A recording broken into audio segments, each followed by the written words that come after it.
পনীৰখিনি হাতেৰে মিহি কৰি ল'লোঁ। এতিয়া ইয়াতে নিমখ দিলোঁ, কাশ্মীৰ মিৰ্চ পাউডাৰ দিলোঁ, চিলি ফ্লেক্স দিলোঁ আৰু দিলোঁ অৰেগেনো।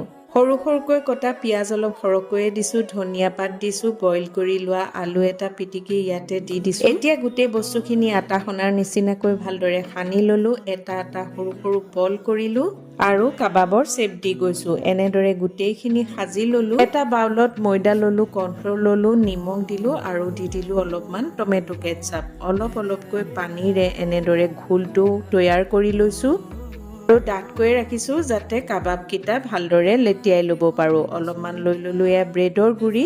এতিয়া কাবাবকেইটা এটা এটাকৈ বেটাৰটোত ডুবাই ব্ৰেড ক্ৰাম্বছত ভালদৰে ডাঠকৈ লেটিয়াই ল'লোঁ। কেৰাহীত অলপমান তেল সৰহকৈ গৰম কৰি এটা এটাকৈ কাবাবকেইটা দি দিছোঁ। গেছৰ ফ্লেমটো মিডিয়ামতে ৰাখিছোঁ। ৰঙচুৱাকৈ কাবাবকেইটা ভাজি ল'লোঁ। এয়া পৰিৱেশন কৰিলোঁ।